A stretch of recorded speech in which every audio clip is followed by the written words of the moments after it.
Starting in verse 2, it states that a Hebrew slave may serve you for 6 years, but shall be free on the 7th year without paying for anything. This seems like a simple verse to understand, but this one verse sets the stage on slavery and how it was allowed by the Lord and how it occurred during biblical times. This needs to be more thoroughly explored.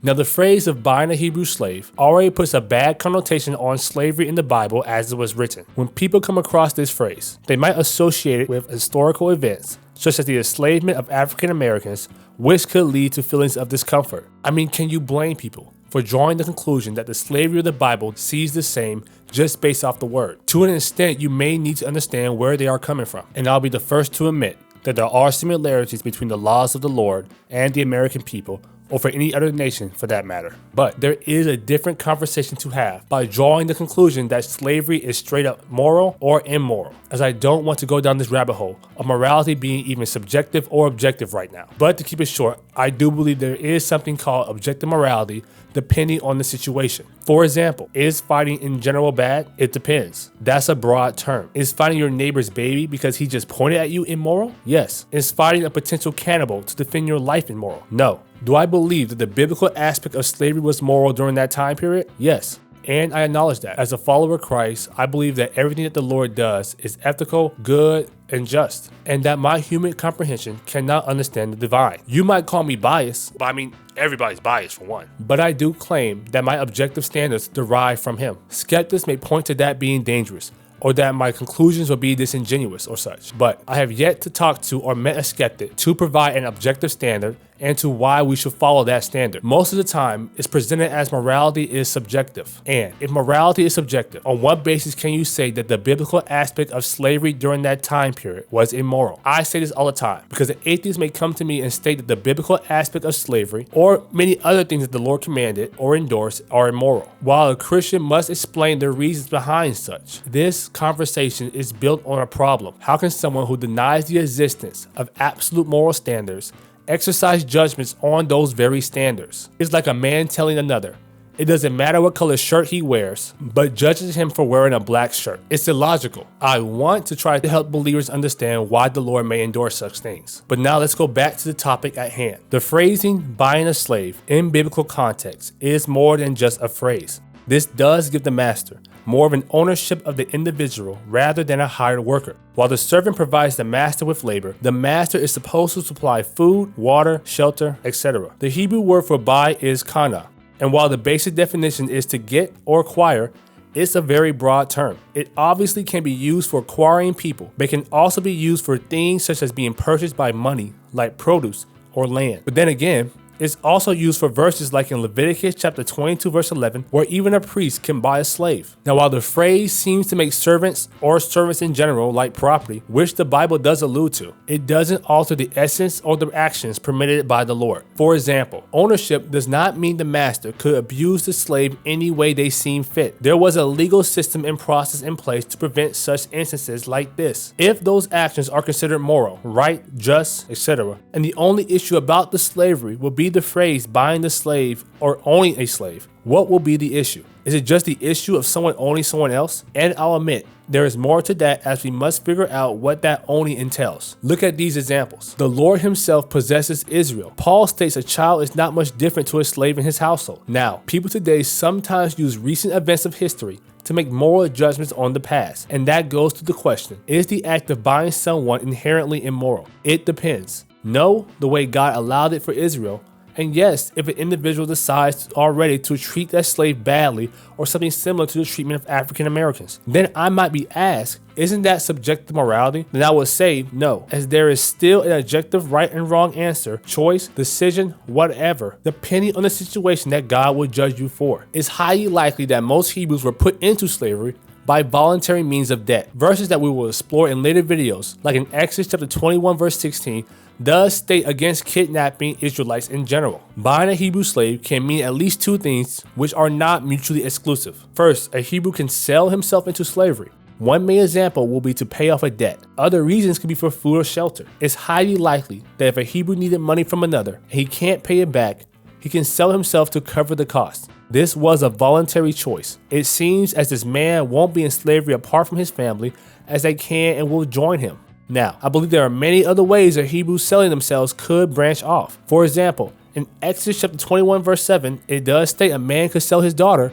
but I'll wait on that for another video, as I believe this is marriage and does not talk about maid service in general. 2 Kings chapter 4 does list an instance where a single mother of two almost had her children becoming someone else's slave. Now the father was dead, and we don't know if the father agreed to that at first, or if the creditor chose them to compensate for the loss of the father, or why not take the mother or even the ages of the individuals. What I think is that the mother was old while the sons could be of working age, with that being the reason the creditor did what he did. And that's not the most interesting part of that passage. What's interesting is that Elijah, a prophet of the Lord, had no issue with the decision of the creditor.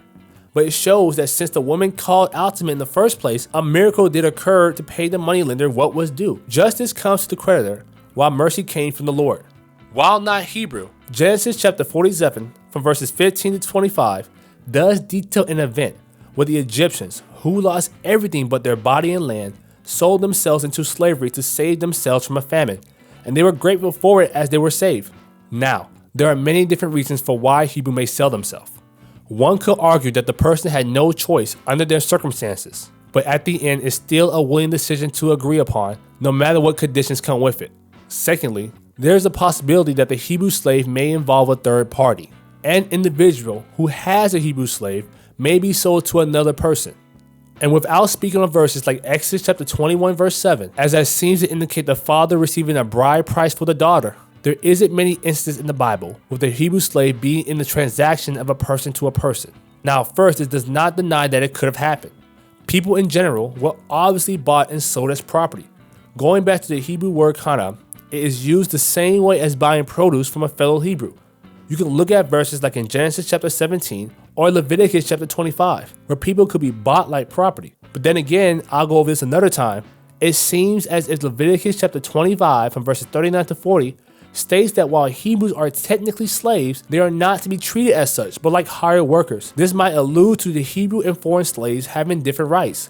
These two are valid instances for why Hebrew might be bought or sold into slavery. Again, these Hebrews were not supposed to be kidnapped. Exodus chapter 21 verse 16 does state against kidnapping Israelites into slavery. To make the claim that these Hebrew slaves were kidnapped or forced to work against their will is contradictory to what most passages speak of Hebrew slavery. This is the first hint to understand that not all slavery in the biblical world was involuntary. Even when taking the time to investigate debt slavery, to my knowledge, there wasn't any type of credit card system for loans. If someone was getting a loan, they would have to work it off if they can't pay it off. Now, the second part of the verse details about the 7th year release.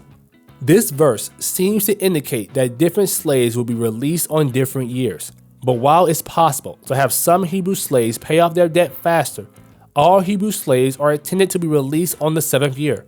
But if you investigate other passages like in Deuteronomy chapter 15 and Jeremiah chapter 34, it seems to indicate that the 7th year is a search and release year or sabbatical year that the slaves should be released on. They should be looked at more as an expansion of explaining the command in Exodus chapter 21 verse 2 rather than a change to the structure.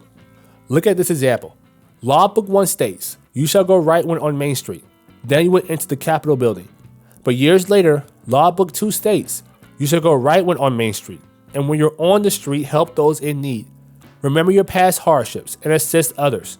When you reach the main capital, then you go in and advocate against homelessness." Law Book 2 expands on what to do in Law Book 1 and doesn't necessarily show that the difference in how society behave over time. Still think I'm reading into the text? Jeremiah chapter 34 verse 14 states Exodus chapter 21 verse 2 in a similar phrasing by having them released on the 7th year, with the Lord commanding Israel to release their servants early in the chapter as one big offense. But it doesn't make sense, you might be asking. If that was true, why would someone want to lend money on the 6th year if they will only get 1 year of service? Deuteronomy chapter 15 from verses 7 to 11 speaks on that also, with the Lord commanding Israel to not harden their hearts and to lend to a brother even when the 7th year draws near. The Bible does show a difference between exercising your legal rights and to show love and forgiveness. Just look into the case of Jesus. When expanding on the saying an eye for an eye, he's not contradicting previous commands but teaching the people of this what it truly means. Or how about Paul in the book of Philemon? Philemon has a slave named Onesimus. Paul doesn't condemn the action of slavery, but wants Philemon to release him as a brother. Or even to go back to Leviticus chapter 25.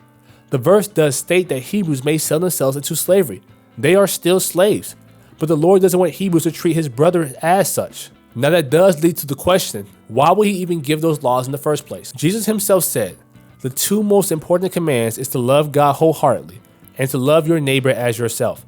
These laws are in the same part of the Bible as laws like the law of divorce in Deuteronomy chapter 24, verses 1 to 4. I'm pretty sure that the Lord doesn't want divorce, but there are instances where people may have just cause for it. What will be the cause of action if a wife commits adultery or the husband beating his wife? This is the justice of God's law. Some of these laws are a necessary legal framework that is needed to explain what to do in certain circumstances in a world that doesn't love the Creator or their neighbor.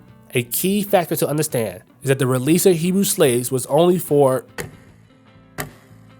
Hebrews, not foreigners. We'll discuss in future videos, but it's obvious that there are different laws for Hebrews and foreigners. Not saying they shouldn't be treated with such care, but the release of the 7th year only applies to Hebrews. Now, this doesn't mean that these Hebrews are those only born Hebrew through birth. There are instances throughout the Bible where a foreigner can be grafted into the Lord's covenant if they are willing to serve the one true God. It doesn't make sense for a foreigner to be grafted into Israel and to observe such laws, but not others if they apply to them.